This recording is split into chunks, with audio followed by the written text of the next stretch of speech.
তোমরা TikTok চালাচ্ছ, PUBG খেলতেছো, free fire খেলতেছো, মেয়ে নিয়ে পড়ে আসো। তোমরা কিভাবে উম্মাকে নেতৃত্ব দিবা? নামাজ পড়তেছো না, সাপ্তাহিক সওম তো রাখো না মনে হয়, আল্লাহ ভালো জানেন। দান সদকা কতটুকু করো আল্লাহ ভালো জানেন। কুরআন তেলাওয়াত করতে শিখতেছো না, কোনো আলেমের সহবতে যাও না। ইউটিউব, অনলাইন, ফেসবুক, ব্যাস, that's all. YouTube, online, Facebook হচ্ছে একটা ফিতনার জগৎ। আপনি বলতে পারেন যে আমার লেকচারও তো যায়, অনেক বড় বড় আলেমদের লেকচারও যায়, সব মেনে নিয়েই বলছে এটা ফিতনার জগৎ। সব মেনে নিলাম, আপনার কথা মেনে নিয়েই বলতেছে ফিতনার জগৎ। কারণ এর কন্ট্রোলও কুফর শক্তির হাতে, এর কন্ট্রোলও তাগুতি শক্তির হাতে। আপনি এটা নিয়ন্ত্রণ করেন নাই, প্রযুক্তি আপনি তৈরি করেন নাই। আমরা আলাদা করে কোনো মুসলিম কমিউনিটি, সোসাইটিও বিল্ড আপ করতে পারিনি অনলাইনে, পেরেছি? আমাদের কোনো স্বতন্ত্র সামাজিক যোগাযোগ মাধ্যম আছে বলেন?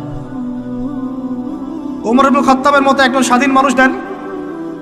হামজা রাদিয়াল্লাহু আনহু স্বাধীন কখন? আবু জাহেল আল্লাহর নবীকে একটা আঘাত করেছে, বলেন নাউজুবিল্লাহ, সাল্লাল্লাহু আলাইহি ওয়াসাল্লাম। আপনারা তো জানেন তার পিঠের মধ্যে উটের নাড়ি ভুঁড়ি দেওয়া হয়েছে, চাপানো হয়েছে। তো এই দৃশ্য একজন দাসী দেখেছে। হামজা রাদিয়াল্লাহু আনহু স্বীকার করে আসছেন, তাকে বলছে তোমার ভাতিজাকে এইরকম আঘাত করেছে আবু জাহেল। আবু জাহেলের নাম কিন্তু আবু জাহেল না, আবু জাহেলের নাম আবুল হাকাম। সেও কিন্তু আল্লাহকে বিশ্বাস করত। আপনারা মনে করবেন না যে সে একদম ইহুদি ছিল বা খ্রিস্টান ছিল, এমন না। সে আল্লাহকে বিশ্বাস করত, কিন্তু আল্লাহ পাকের বিধান মানত না। এখন হামজা রাদিয়াল্লাহু আনহু বলছেন ওয়া ফাআলা যালিক, সে কি সত্যিই কাজ করেছে? হ্যাঁ, সত্যিই কাজ করেছে। আচ্ছা চলো দেখাও আবু জাহেল কোথায় আছে। তিনি ঘোড়া ছুটায় গেলেন কাবা ঘরের সামনে, গিয়ে বললেন যে তুমি আমার ভাতিজাকে গালি দিয়েছ, তুমি আমার ভাতিজাকে আঘাত করেছ, জেনে রাখো আমি আজকে থেকে আমার ভাতিজার দিনের উপর আছি। এই কথা বলার সাথে সাথে তার উপর আক্রমণের চেষ্টা করা হচ্ছিল। তিনি নিজে একটা ঘুষি দিয়ে আবু জাহেলের একটা দাঁত ফেলে দিলেন। আর দাঁত যে পড়ে গেছে কিনা সিরাতের কিতাবে এটা স্পষ্ট নাই, কিন্তু আঘাত একটা ঘুষি দিয়েছেন এটা স্পষ্ট। ঘুষি দিয়ে বলছেন রুদ্দাহা ইন ইসতাতা'তা, রুদ্দাহা ইন ইসতাতা'তা, যদি সাধ্য থাকে এই ঘুষিটা আমাকে ফেরত দিয়ে দেখাও, সাধ্য থাকলে আমাকে আরেকটা আঘাত করে দেখা।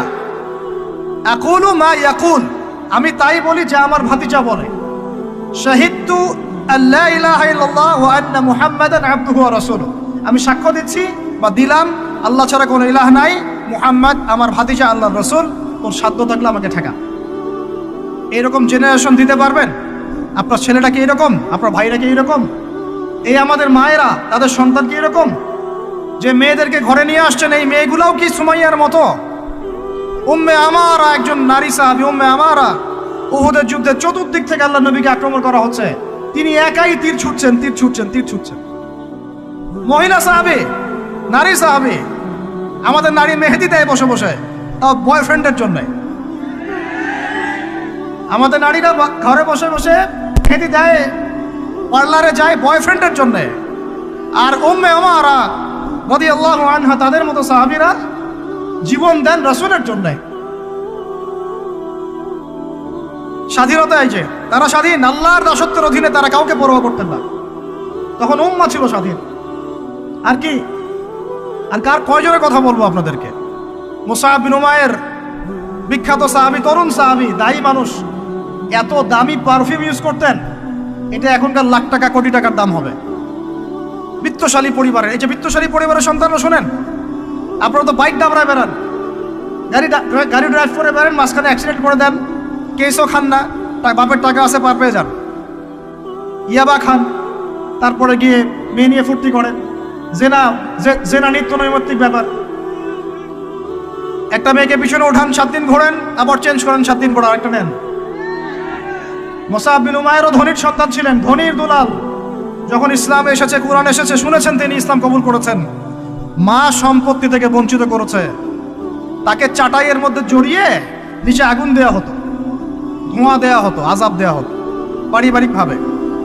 তিনি যখন নবীর কাছে আসলেন, নবী তাকে বললেন তুমি মদিনায় যাও। কোথায়? মদিনায় গিয়ে দাওয়াতি কাজ করো। মদিনায় দাওয়াতি কাজ করতে লাগলেন। তার একক দাওয়াতে মদিনার 75টা পরিবার ইসলাম কবুল করেছে। এই যে মদিনায় যে ইসলামের আপনি জয় জয়কার দেখছেন, এটা মুসআব বিন উমাইর রাদিয়াল্লাহু আনহু দাওয়াতের একটা ফসল, আল্লাহ রসুলের দোয়া। কয়টা পরিবার? এই ৭৫ পরিবার এসে বায়াত করলেন নবীর কাছে, তারপরে নবী হিজরত করলেন মদিনায়। এমনি এমনি হয়নি, এগুলো প্রেক্ষাপট। ওই মুসআব বিন উমাইর রাদিয়াল্লাহু আনহু উহুদের যুদ্ধে শহীদ হচ্ছেন, তার গায়ে তখন ৫০টার বেশি তরবারের আঘাত আছে।